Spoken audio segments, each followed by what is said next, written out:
You want me to read about the Grinch? The Grinch? Okay, we'll read the Grinch. We're going to read How the Grinch Stole Christmas by Dr. Seuss. Look at the Christmas wreaths.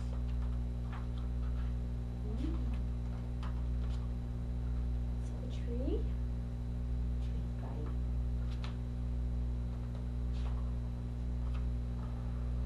Every Who down in Whoville liked Christmas a lot. But the Grinch, who lived just north of Whoville, did not. The Grinch hated Christmas, the whole Christmas season. Now please don't ask why. No one quite knows the reason. It could be, perhaps, that his shoes were too tight. But I think that a most likely reason of all may have been that his heart was 2 sizes too small. But whatever the reason, his heart or his shoes, he stood there on Christmas Eve, hating the Whos, staring down from his cave with a sour, grinchy frown at the warm, lighted windows below in their town. For he knew every Who down in Whoville beneath was busy now hanging a mistletoe wreath. See, look at the Grinch, staring down at Whoville. And there, hanging their stockings, he snarled with a sneer, "Tomorrow is Christmas. It's practically here." Then he growled, with his Grinch fingers nervously drumming, "I must find something to stop Christmas from coming." For tomorrow, he knew, all the Who girls and boys would wake bright and early. They'd rush for their toys, and then, oh, the noise. Oh, the noise, noise, noise, noise. That's one thing he hated. The noise, noise, noise, noise. Yeah, the noise. So they're not playing with their toys?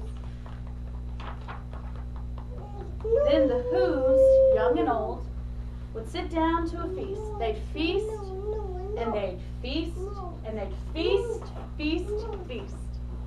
They would feast on Who pudding and the rare Who beast, which is something the Grinch couldn't stand in the least.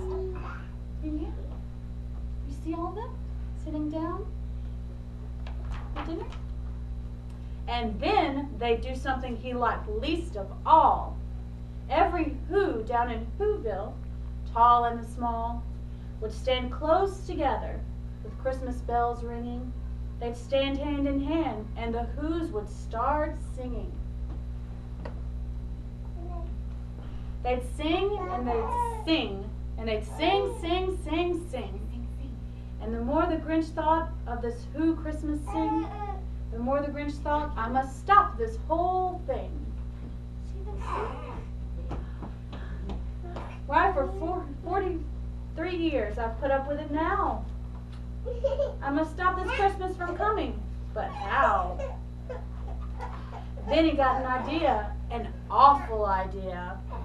The Grinch got a wonderful, awful idea. I know just what to do. You want to sit with me? Come sit.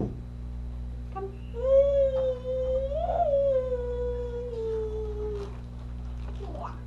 The Grinch laughed in his throat and made a quick Santa Claus hat and coat. And he chuckled and clucked, "What a Grinchy trick. With this coat and this hat, I look just like Saint Nick."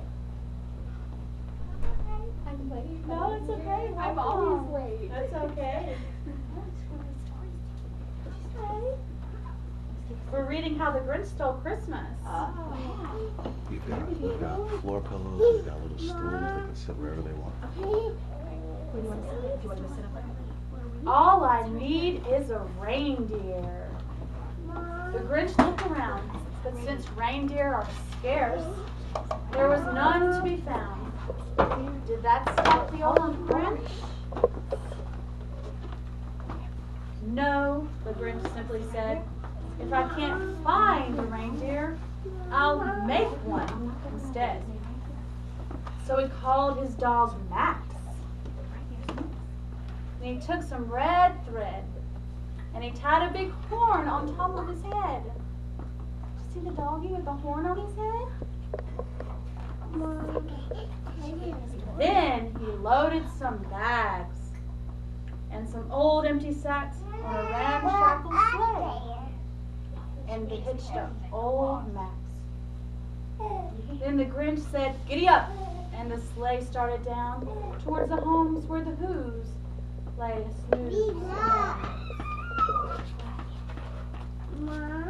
All the windows were dark, quiet snow filled the air.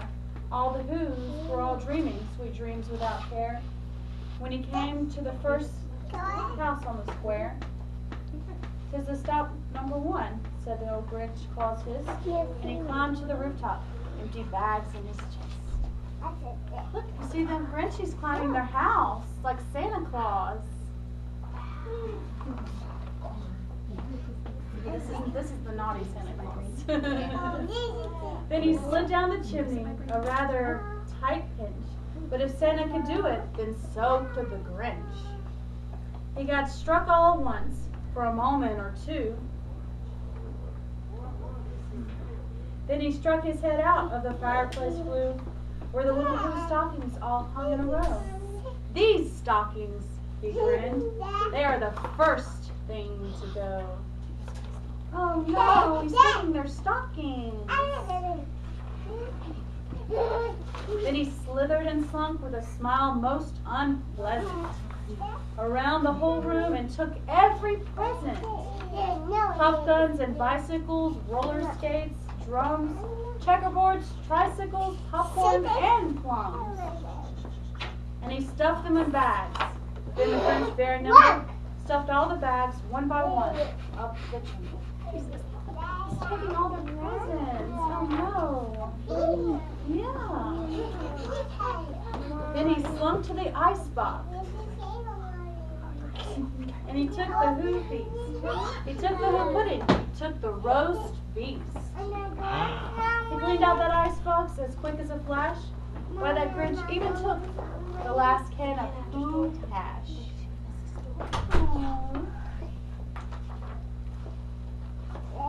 Then he stuffed all the food up the chimney with glee.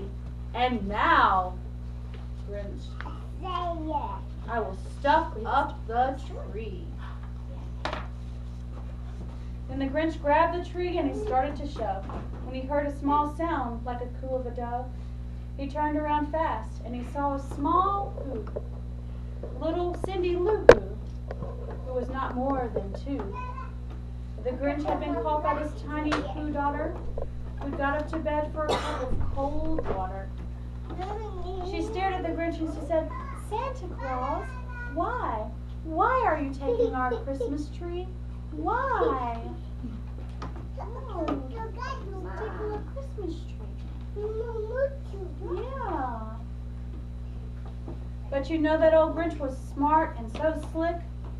He thought up a lie. He thought it up quick.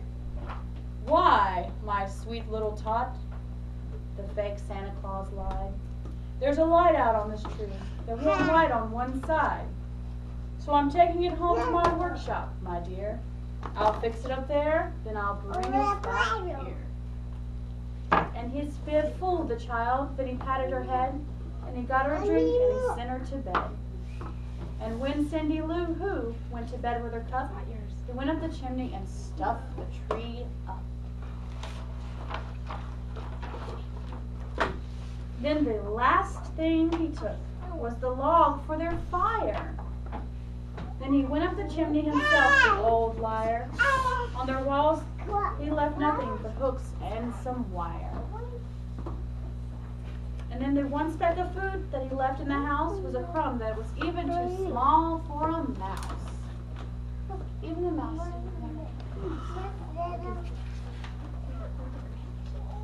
Then he did the same thing to all the other Who's houses, leaving crumbs much too small for the other Who's mouses.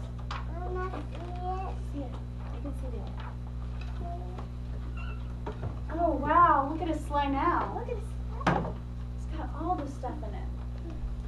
It was 1/4 past dawn, all the Who's still abed, all the Who's still a snooze, when he packed up his sled, packed it up with their presents, their ribbons, their wrappings, the tags and the tinsels, the trimmings and the trimmings.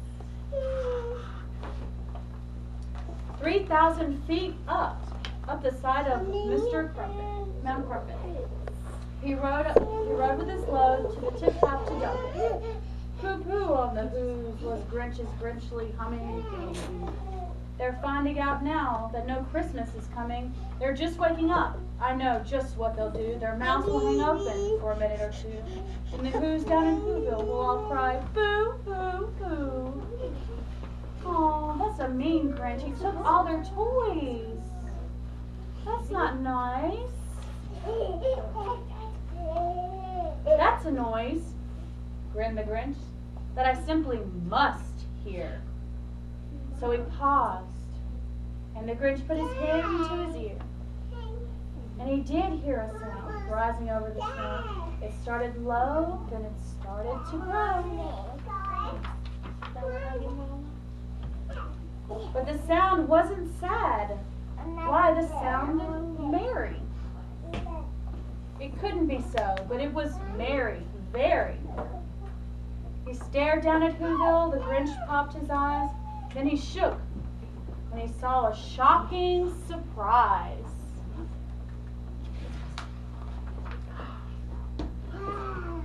They're all together. Every Who down in Whoville, the tall and the small, was singing without any presents at all. See, they were still happy. He hadn't stopped Christmas from coming. It came. Somehow or another, it came just the same. And the Grinch with his Grinch feet ice cold in the snow stood puzzling and puzzling. How could it be so? It came without ribbons. It came without tags. It came without packages, boxes, or bags. And he puzzled 3 hours till his puzzler was sore. Then the Grinch thought of something he hadn't before. Maybe Christmas, he thought, doesn't come from a store. Maybe Christmas, perhaps, means a little bit more. What happened then? Well, in Whoville, they say, the Grinch's small heart grew 3 sizes that day. And the minute his heart didn't quite feel so tight, he wheezed his load through the bright morning light. And he brought back the toys and the food and the feast. And he himself, the Grinch, carved the roast beef.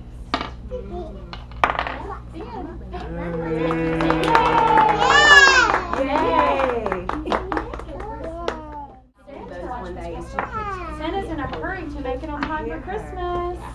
Are y'all excited about Christmas? Yeah.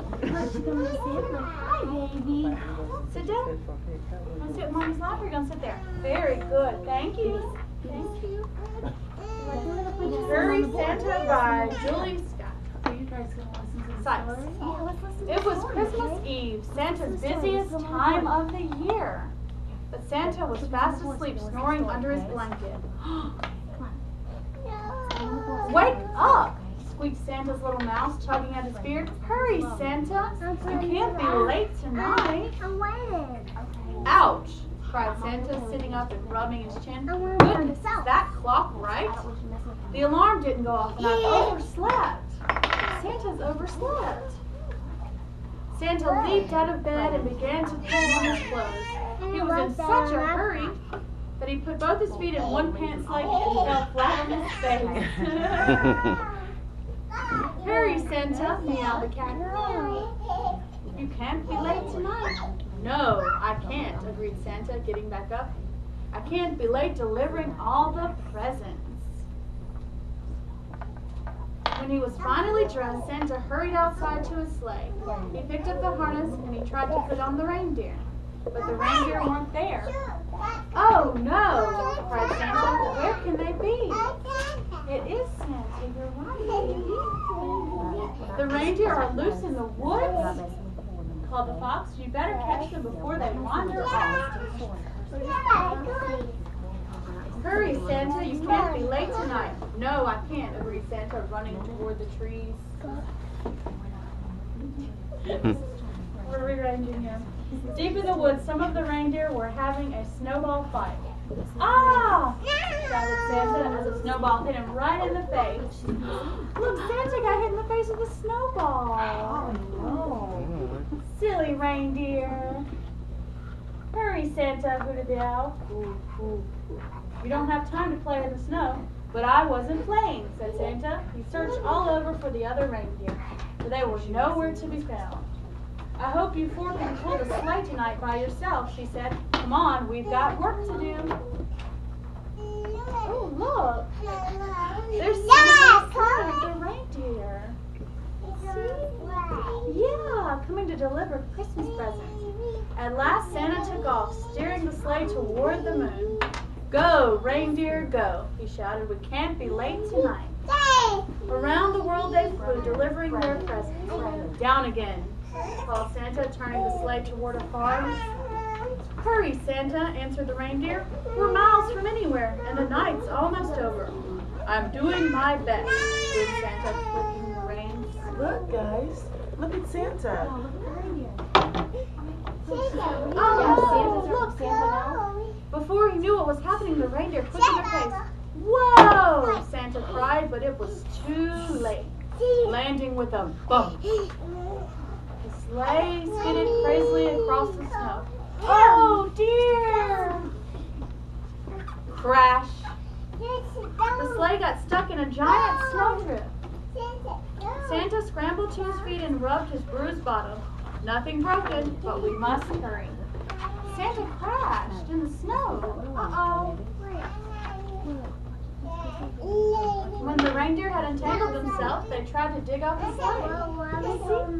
They tugged and pulled and pushed as hard as they could, but the sleigh was completely stuck in the snow. Uh-oh, how is Santa going to deliver the presents now? It's no use, wailed the reindeer. We can't move the sleigh on our own. We must keep trying, said Santa. The sky is getting lighter, and we're running out of time. Uh-oh. Santa's running out of time. Delivered. Suddenly, Santa heard a loud neigh. Trotting toward them was a very large horse. Hurry, Santa, she neighed. You've still got presents to deliver. I'll help you move your sleigh. So they all pulled together, even Santa's little mouse. But it was no good. The sleigh was still stuck. Hurry, Santa, called the rooster from the barnyard. It's nearly morning. I'm trying to hurry, puffed Santa. One more pull, everyone. At last, the sleigh began to move. Yay! You're getting it out. And Santa tumbled backwards, cheering loudly. Hooray, Santa, called the animals. The sun's rising. You've got to finish your rounds before the children wake up. Yes, agreed Santa. It's nearly Christmas Day. See, they got the sled out of the snow. It was a close call, but by dawn, Santa had managed to deliver all the presents. Finally, he and the reindeer arrived back at the North Pole. We did it, yawned Santa. I wasn't. He stopped talking and stared at his sack in dismay. At the very bottom, there was one present left. Oh no, how awful, he cried. I've forgotten someone. Then Santa saw that the animals were all laughing at him. That present is for you, said the reindeer. It's from all of us. The animals got something for Santa. Hey! Hurry, Santa, added the little mouse. You should open your present on Christmas Day. Yes, I should, chuckled Santa. Now I wonder what it is. It's a clock. So never be late again. Yay! All right. And I'm sure you'll get your presents there on time too this year. Yeah.